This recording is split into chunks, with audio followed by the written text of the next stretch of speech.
Teenagers on death row, justice or tragedy? There was a time in the United States when executing juvenile offenders was legal. Before the Supreme Court banned the death penalty for minors, in 2005, dozens of teenagers faced their final moments in the execution chamber. What crimes did they commit? What did they say in their last moments? And why do these executions remain controversial to this day? In this video, Crimes Unearthed 911 will take you through some of the most haunting executions in American history, where 17-year-olds were sentenced to death and forced to face their grim fate. A murderer who took 3 lives, including 2 little girls. Did he deserve forgiveness? A once promising honor student sentenced to die for a carjacking that turned deadly, yet the victim's own family opposed the execution. A cold-blooded killer who sang a hymn as lethal drugs coursed through his veins. And if you think every person executed was a remorseless monster, prepare yourself, because among them, there was someone wrongfully put to death. Years later, witnesses recanted their testimonies, but it was too late. Don't look away. Hit like, subscribe, and turn on notifications so you never miss another chilling case. Now, let's dive into the trials that sealed their fate, their final moments, and the lingering questions about justice. 1. J. Kelly Pinkerton. In 1979, 17-year-old J. Kelly Pinkerton committed 2 murders in a single year. The first crime. Pinkerton broke into the home of Sarah Dawn Lawrence, a woman in Amarillo, Texas. He stabbed her multiple times, stole valuables, and fled. The second crime. A year later, he struck again. This time, his victim was Cher Wilg, a furniture store employee. As before, he brutally stabbed the victim to death. In 1981, police arrested Pinkerton after his fingerprints were found at the crime scenes. His trial moved quickly. The jury needed little time to return a death sentence. On May 15, 1986, J. Kelly Pinkerton entered the execution chamber in Texas. His last meal consisted of 2 cheeseburgers, French fries, and a soda. Before his execution, he expressed love for his family and then began singing a religious hymn. His last words were, "Be strong for me. I want you to know that I'm at peace with myself and with my God. I talk to everyone on the phone. I got to talk to Mom. Tell Mom goodbye. Keep your spirits up for me." He then sang, "I bear witness to Allah. I ask for your forgiveness." At 12:25 a.m., Pinkerton was pronounced dead. Unlike many other death row inmates, he did not beg for mercy, did not justify his actions, and did not blame anyone else. 2. Scene sellers. On March 5, 1986, a horrifying murder shook the city of Oklahoma. A married couple, Vonda and Lee Belofato, were shot dead in their sleep. When police arrived, they found no signs of forced entry, no evidence of a robbery. The killer was 16-year-old Scene Sellers, their own son. But this was not his first murder.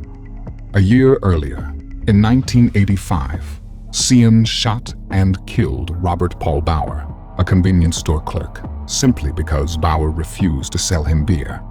Sellers did not kill for money, hatred, or survival. He killed for something even more chilling: Satanism. During his trial, Scene Sellers claimed that he did not personally commit the murders. According to his own testimony, he was possessed by the demon Ezurate, who ordered him to kill his parents. Prosecutors, however, painted a different picture. Sellers was a highly intelligent teenager, obsessed with Satanism, someone who used demonic possession as an excuse to evade responsibility.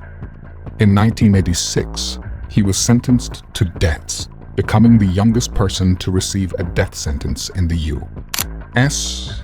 After capital punishment was reinstated in 1976, while on death row, Sellers renounced Satanism and converted to Christianity. He appeared on major television programs like The Oprah Winfrey Show, speaking about his past crimes and his redemption through faith. Many human rights groups, including Bishop Desmond Tutu and the European Union, called for clemency, but all efforts failed. On February 4, 1999, Sellers was escorted to the execution chamber at Oklahoma State Penitentiary. His last meal consisted of Chinese food, egg rolls, sweet and sour shrimp, and fried shrimp. Before his execution, he addressed the victims' families and said, "All of you who hate me right now and are here waiting to watch me die, when you wake up in the morning, you won't feel any different. You'll hate me just as much as you did tonight. When you wake up and nothing has changed inside you, turn to God and He will be there for you. Turn to God and He will heal you. Let Him touch your hearts. Don't hate for the rest of your lives. I love you all." He then began singing a religious hymn, "Set my soul free so that I may praise you. Set my soul free so that I may worship you." At 12:17 a.m., Sean Sellers was pronounced dead. 3. Glenn Charles McGinnis. Glenn Charles McGinnis was born on March 26, 1972, and grew up in a childhood filled with violence and hardship. His mother was a victim of domestic abuse, frequently beaten by Glenn's stepfather. At just 11 years old, Glenn ran away from home, wandering the streets of Texas, surviving through petty theft and odd jobs. But the world showed no mercy to a homeless child. McGinnis slowly slipped deeper into crime. By 17, he was already a repeat offender, making a living through theft and robbery. On October 19, 1990, in Conroe, Texas, McGinnis walked into a laundromat with a gun in his hand. Gail Kimmel, a 30-year-old laundromat employee, had no idea that her life was about to end. Initially, McGinnis only intended to rob the cash register, but when Kimmel tried to escape, he pulled the trigger. A bullet pierced her back, sending her crashing to the floor in agony. McGinnis panicked, grabbed $140 from the register, and ran. The very next day, police tracked him to his aunt's house, where he was hiding. They found a murder weapon in his room, along with some of the stolen cash. With no way out, McGinnis was arrested. Despite being a juvenile, McGinnis was tried as an adult. The prosecution argued that his criminal history proved that the murder of Gail Kimmel was not an impulsive act. Meanwhile, the defense painted a different picture.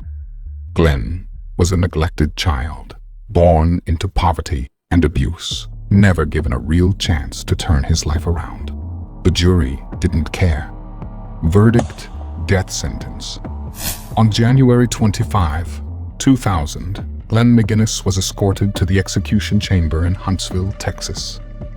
He refused a last meal. He left no final words. At 12:17 a.m., the lethal injection coursed through his veins. Glenn Charles McGinnis was pronounced dead. Even after his death, the debate continued. Should a child raised in poverty and violence be sentenced to death? 4. Toronto, Patterson. On June 6, 1995, in Dallas, Texas, a hot summer afternoon turned into a blood-soaked tragedy. 17-year-old Toronto Patterson planned to steal a BMW from a relative. But instead of just taking the car and leaving, he brutally ended 3 lives. Inside the house where the car was parked were Kimberly Brewer, 25 years old, and 2 little girls. Ollie Brown, 3 years old, and Jennifer Brown. When Brewer discovered Patterson attempting to take the car, she tried to stop him. In that fateful moment, Patterson drew a .38 caliber revolver. A gunshot rang out. Kimberly Brewer collapsed. The two young girls screamed, terrified of the man before them. But Patterson did not stop. He fired 2 more shots, ending the lives of both innocent children. After the murders, Patterson removed 3 of the 4 tires from the BMW, loaded them into his grandmother's car, and drove away. But his plan to sell the tires failed. Police quickly tracked him down that same day. At first, Patterson denied any involvement, but the bloodstains on his clothes betrayed him. Faced with overwhelming evidence, Patterson confessed. In November 1995, a Texas court sentenced him to death. However, the case sparked immediate controversy among human rights organizations. Patterson had grown up in an environment of abuse, poverty, and a lack of education, a child raised in violence. His lawyer argued that his actions were shaped by his circumstances, but the jury showed no sympathy. The death sentence remained. On August 28, 2002, Toronto Patterson was escorted to the lethal injection chamber in Texas. His last meal consisted of fried chicken, butter biscuits, white cake, and soda. When asked for his final words, Patterson admitted guilt, but questioned the fairness of his sentence. His last words were, "I am sorry for the pain. I am sorry for what I caused my friends, family, and loved ones. I feel great responsibility and guilt for what happened. I should be punished for the crime, but I don't think I should die for a crime I didn't commit." At 6:17 p.m., Patterson took his final breath. 5. Napoleon Beazley. In April 1994, a case that shocked Texas unfolded. 17-year-old Napoleon Beazley, along with brothers Cedric and Donald Coleman, planned to steal a Mercedes-Benz. But the owner of the car was not just some random driver. It was John Luttig, a 63-year-old businessman. What the group did not know was that John Luttig was the father of Michael Luttig, a prominent federal appellate judge. That night, Beazley fired the gun, killing John Luttig right in front of his garage. Beazley then turned the gun on Luttig's wife, but the gun jammed, allowing her to play dead and survive. The group fled, but police quickly captured all 3. Coleman brothers took 40-year prison sentences in exchange for testifying against Beazley. But since Beazley was the shooter, he was sentenced to death in 1994. What made this case even more controversial was that the Luttig family opposed the death penalty, arguing that Beazley was just an impulsive teenager. Even human rights organizations and the U.S. Supreme Court debated reducing his sentence. But Texas refused to stop the execution. On May 28, 2002, Napoleon Beazley walked into the lethal injection chamber in Texas. He refused a last meal.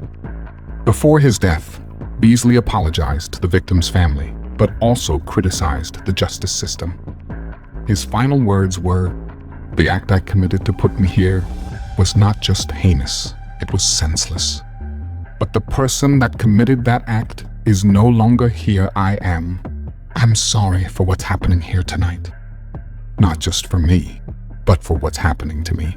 I'm disappointed that a system that is supposed to protect and uphold what is just and right can be so much like me when I made the same shameful mistake." At 6:17 p.m., Beazley was pronounced dead. Yet, even today, people still ask, did the justice system truly treat everyone fairly? 6. Ruben Montoya Cantu. Ruben Montoya Cantu was born on December 5, 1966 in San Antonio, Texas. In November 1984, Pedro Gomez was killed in a robbery. At first, the sole surviving witness, Juan Moreno, did not identify Cantu as the shooter. But 1 year later, under police pressure, he changed his testimony and pointed the finger at Cantu. There were no fingerprints, No DNA, no physical evidence connecting Cantu to the crime, only one questionable testimony. Despite the flaws in the case, Cantu was sentenced to death in 1985. On August 24, 1993, Cantu entered the execution chamber. He refused a last meal. He did not speak any last words. At 12:29 a.m., Ruben Montoya Cantu was executed. But years later, Juan Moreno, the only witness, retracted his testimony, stating that Cantu was not the killer. Cantu may have been wrongfully executed. 7. Dalton Prejean. On July 2, 1977, on a sweltering night in Lafayette Parish, Louisiana, 17-year-old Dalton Prejean and 3 friends roamed the empty streets in an old 1966 Chevrolet with a broken taillight, the scent of alcohol still lingering from the bars they had just left. Across the street, Sheriff Charles Douglas noticed the suspicious car and ordered them to pull over. A minor infraction, a broken taillight, could have led to nothing more than a warning. Instead, it ignited a tragedy. Prejean, a teenager with a low IQ and a history of mental illness, became agitated. As the officer approached the car, Prejean suddenly pulled out a .38 revolver and fired without hesitation. 2 gunshots rang out. The officer collapsed onto the pavement. Blood pooled on the scorching asphalt. Prejean and his friends fled, but within hours, he was apprehended. In 1978, Dalton Prejean was sentenced to death despite clear evidence of his mental instability. Human rights groups protested, arguing that he was not mentally competent to be held criminally responsible. All appeals were denied. In 1990, the U.S. Supreme Court upheld the sentence. The execution order was signed. On May 17, 1990, just one day before his execution, Dalton Prejean was granted his last meal request: crispy fried chicken, golden French fries, and a can of soda, a simple yet haunting meal. On the evening of May 18, 1990, at Louisiana State Penitentiary, Prejean was escorted to the execution chamber. 24 members of Officer Douglas's family attended to witness the moment. When asked for his final words, Prejean expressed love and gratitude for his family, apologized to the victim's relatives, and prayed for his soul. His last words were, "Nothing is going to be achieved. I am at peace with myself. I would like to thank everyone who has supported me throughout all these years.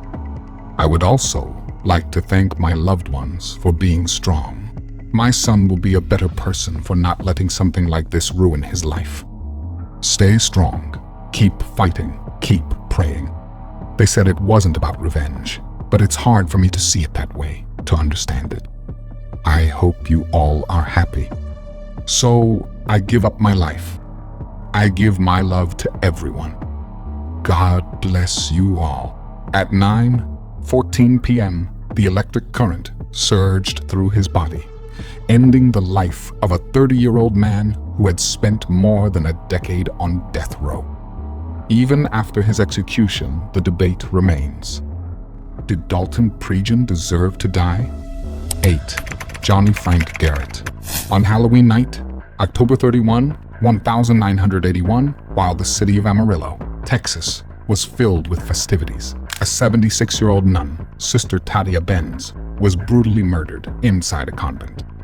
Police quickly arrested 17-year-old Johnny Frank Garrett, a teenager who lived nearby.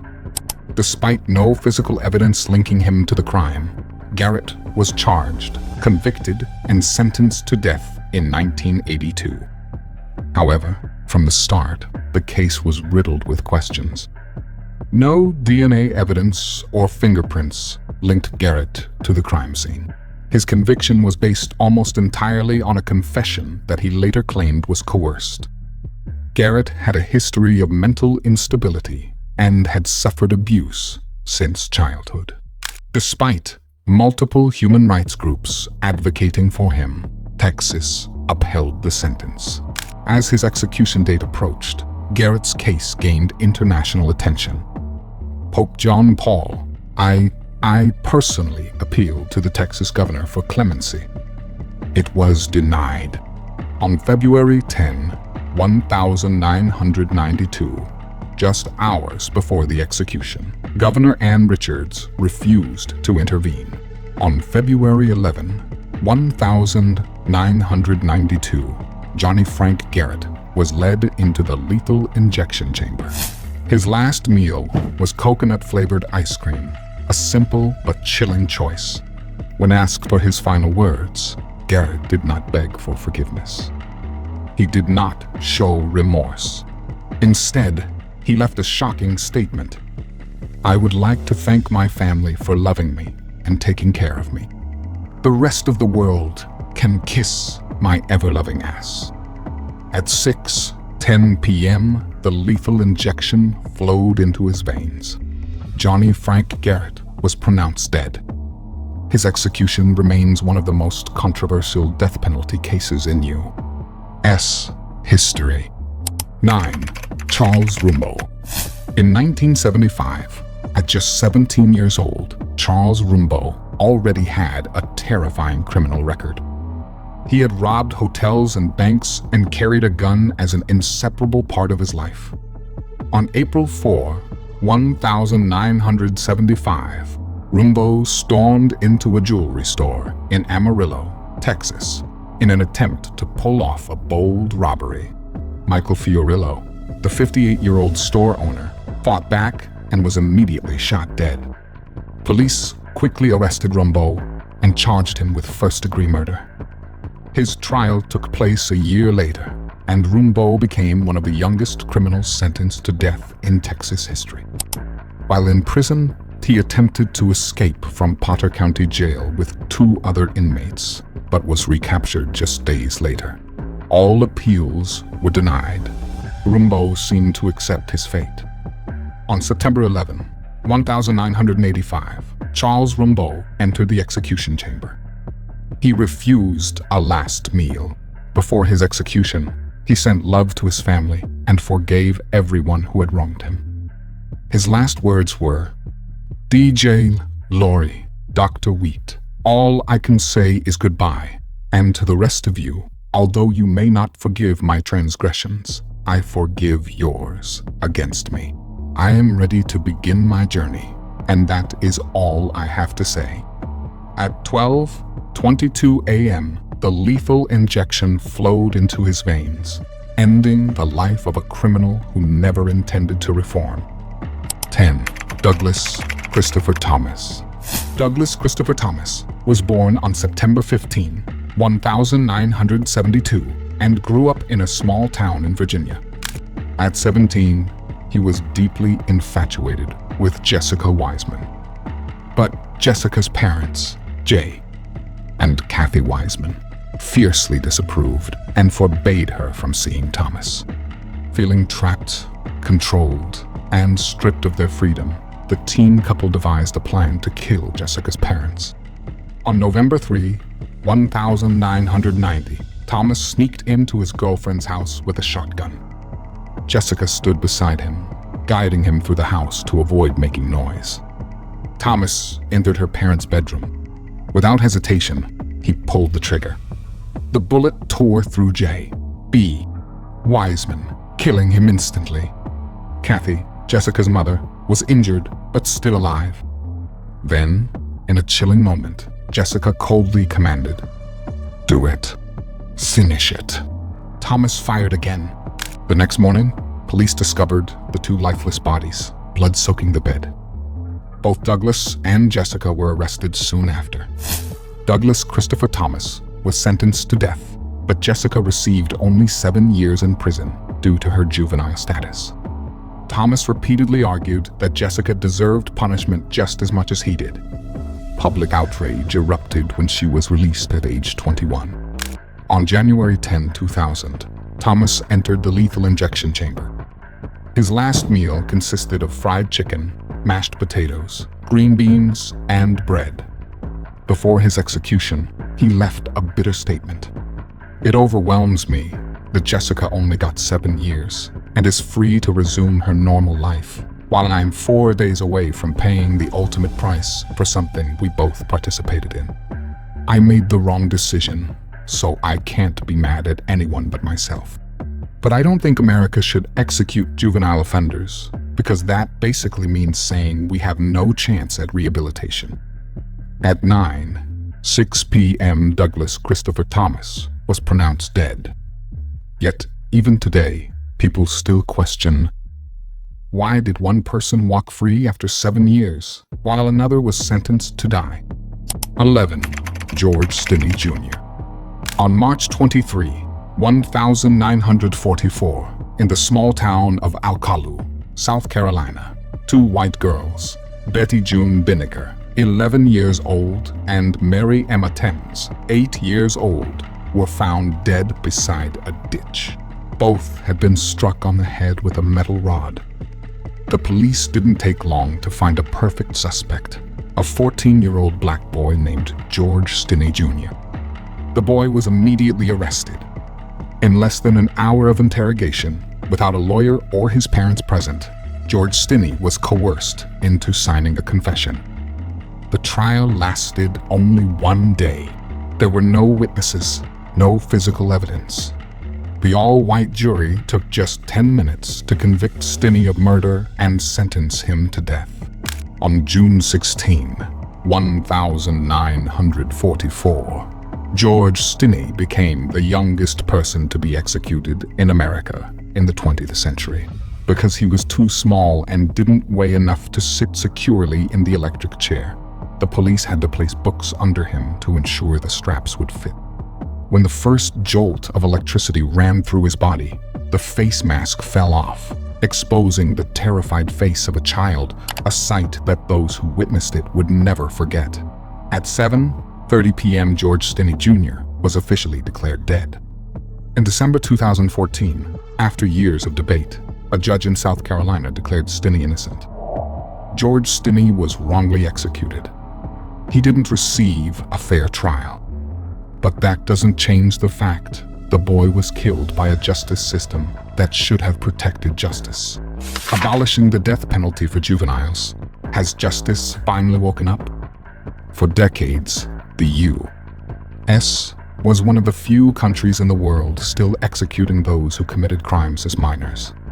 But this changed in 2005 with the case of Roper v. Simmons that altered history.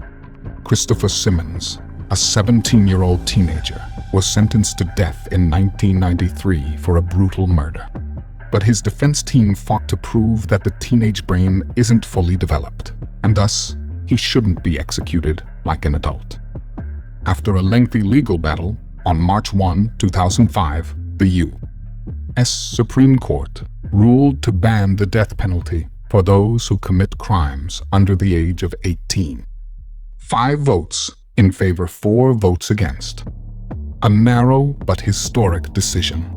Justice Anthony Kennedy stated, "Minors are different from adults. They are not fully mature enough to fully comprehend the consequences of their actions." Since then, the death penalty for minors has been completely abolished in the U.S. The price of justice, a life lesson. The stories you've just heard are not merely about criminal cases. They serve as a reflection of the justice system, the life or death decisions that society places on people who have not even reached adulthood. Whether you support the death penalty or not, one undeniable truth remains: the mistakes of youth are sometimes paid for with their very lives. But can a 17-year-old truly understand the consequences of their actions? Or are they simply products of their environment, their circumstances, and a series of mistakes made before they had the chance to make the right choices? These deaths are not just stories of justice. They are warnings. If we want a world with less crime, it's not enough to punish. Education, opportunities, and a system that helps misguided youth before it's too late are equally important. What do you think about these sentences? Share your thoughts in the comments.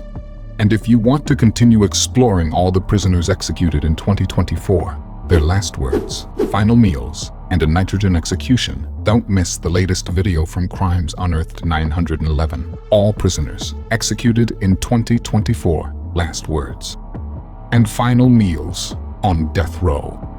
Hit the like button, subscribe, and turn on the notification bell to never miss thrilling stories, unsolved mysteries, and the darker side of the justice that few dare to talk about. This is Crimes Unearthed 911. Let's continue the journey to uncover the truth.